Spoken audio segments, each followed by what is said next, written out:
We need to know the status of Dylan's employment. Dylan's employment? Hey, Ian, you want to fire somebody? Hey, get back here. We're locked in.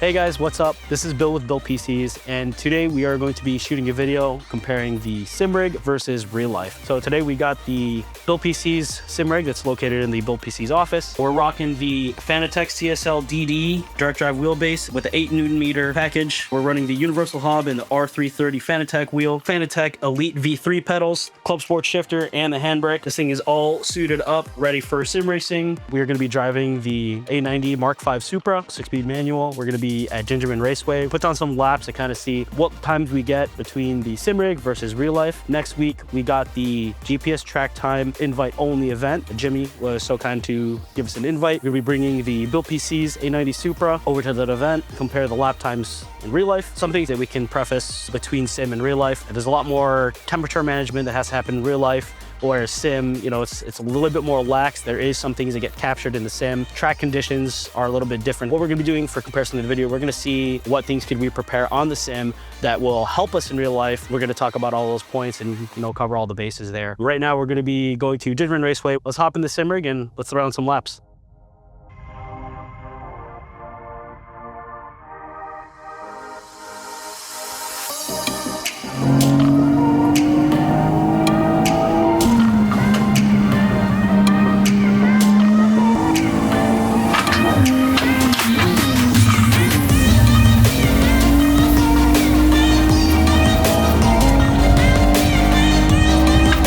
You do have to manage your tire temperatures, but I noticed that the temperatures in the game come down a lot faster than in real life.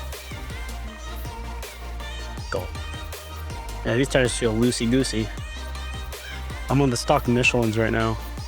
So you said, what did you say about you're on the wrong tires? Just say that again for the camera there. Yeah, I was on the stock Michelin. Stock Michelin tires? What tires are you supposed to be on?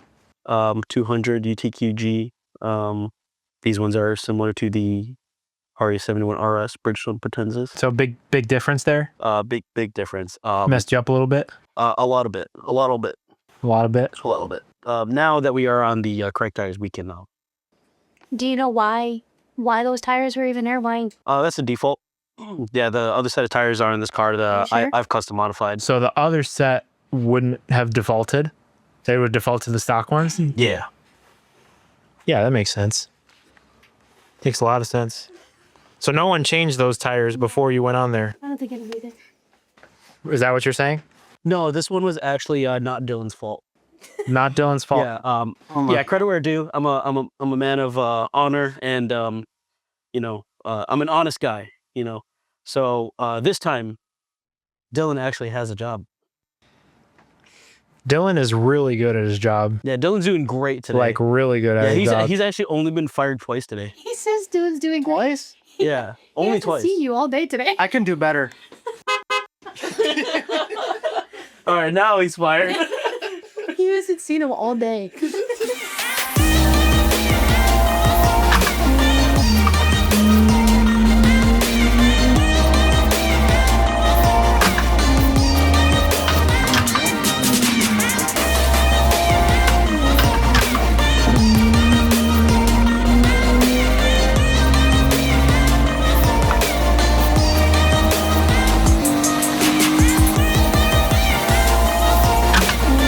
All right, so that lap was a 136.717. So I'm pretty happy with that lap. Now that we got the lap time, 136.717. Mods on this car are front sway bar, 200 UTQG tires, similar friction coefficient as the Bridgestone Potenza RE71 RSs. Obviously these tires are new. The ones on my car have a little bit over 100 autocross runs, so that'll be a factor to consider. This one has the stock brake pads, where my car has the G-Lock R6 pads. Those will probably have a little bit better heat management. The brake pads in the game are actually a bit better. They have a lot more bite. Track conditions in the sim are at 100%. The track is ideal. There's optimal grip. Track temperature is 26 degrees Celsius and the asphalt is at 36 degrees Celsius. Now that we got all the data here and the car is all prepped, let's head over to the real racetrack and see what we can do. Big shout out to Ruds Racing for helping us with the tires, the sway bar, and some other parts on the car. Big shout out to Parts Daddy for getting us the AWE Track Edition exhaust. And also big shout out to JR for helping me fix up the car for the track and get it prepped up. He helped me put on the exhaust, the brake pads, flush the brake fluid, and get it all prepped so that way, you know, the car is ready to go at the track. Hey guys, just a quick interruption. I wanted to give a quick shout out to Corsair for hooking us up with a care package that we put together on our rig. They sent us the Elgato Facecam Mark II. They also sent us over the Keylight Mini, which is really nice to light up the image for the stream. They also sent us over the Stream Deck Mark II. I have never used a Stream Deck before. This is a game changer for when you are trying to manage your stream, flip between scenes. It is seamless. It works great. Love it. Super happy with this setup. This is capturing all the things that we need for our Twitch stream. Big shout out to Corsair again. Thank you guys so much. And now back to the video. Hi, Dylan.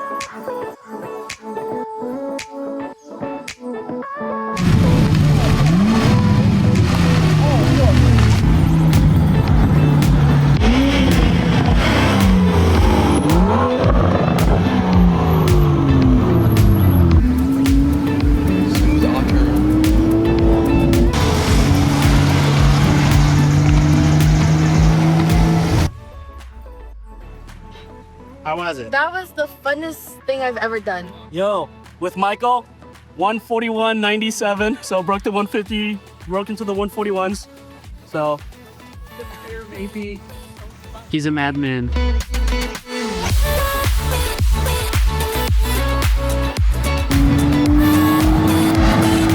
So playing on the sim rig, that's the whole experience. Force feedback, you have to put a lot of pressure on the brake. You just see it on the screen, but being inside the car with Bill being the driver, that was a different experience. As one, you have to plant your feet. You feel your car, you just go left, right, forward, back, and you know, like you're everywhere. You feel the G's. It's scary because in the game, you don't really feel like, oh yeah, you know, I'm gonna spin out. But in real life, when Bill was making those tight turns, you just feel like the car was gonna spin out, or like you can feel it, you're there. It was kind of nauseating. It took me a little bit to recoup. I feel better now, but for a bit, I thought I was gonna throw up. That was an experience that I'd love to do again. I'd probably just need to cool down and get used to it. But 100%, I'd recommend it.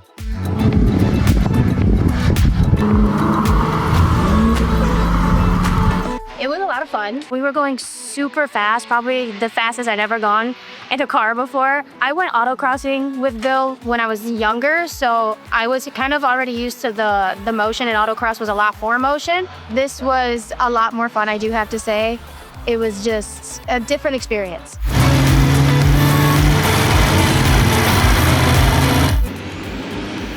There he is. Big cheese. Back from his session. I nearly lost it in 11. Oh, sorry.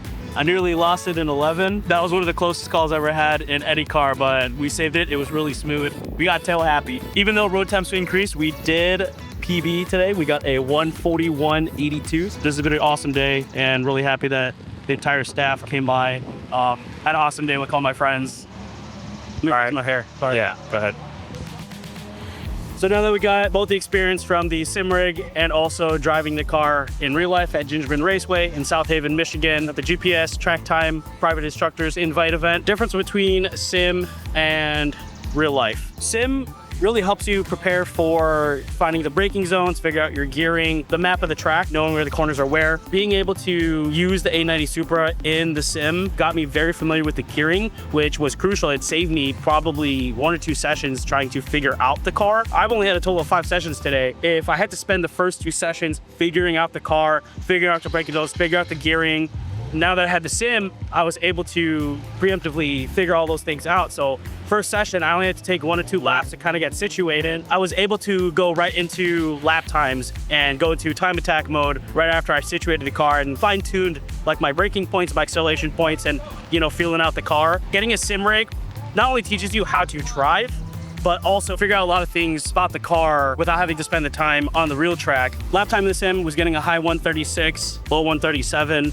Obviously the track is optimal, there's no marbles, perfect tires. In real life, I was able to get a 141.82, on the last session. Road temps are pretty high for the day. Was dealing with some heat soak problems. The tires are about 1.5 years old. Brake pads are G-Lock R6 pads, so they're more suited for autocross. So I had to be very particular with the temperature for the brakes. So I was able to do like 1 attack lap, had to do a cool down lap or 2, go back out, do an attack lap. Getting optimal tires and brake pads for next year, I think we'll get closer to like the 138, 139 range. I think also in the Sim 2, one thing to note, the weight of the car is without driver. So I might go back into the Sim and add the weight of a driver. I'm approximately 175 pounds. I might do some tweaking and try to see what that replicates to my real life time to try to get something more homologated to what we were doing in real life. Overall, would definitely say that the Sim has taught me a lot for driving. I think it's been such a crucial tool for me to be able to practice on all the tracks that I go to before I actually drive the real car. Spending a couple thousand on like a really nice sim rig is saving you multi 10,000s if you are an avid track goer and HPD attendee. 100%. Sim makes you a faster driver. You just gotta account for the G-forces in a real car, also but the fear factor, you know, like crashing the car. There's real repercussions in a real car. But sim driving has taught me how to be confident and be able to save the car in like some sketchy situations, getting to a slide or, you know, making a mistake. It's really fine-tuned my reaction time. Sim to real life, it's a true thing. It works. Thanks for tuning in for this episode. Really appreciate everybody over at GPS Track Time putting this event together. Really love to spend the time at the track with all my friends and with family. Big shout out to the BILLT PC staff for coming by to help produce this event and, you know, make this event something special. Like and subscribe. Comment below what you thought. Yeah, we'll see you in the next one.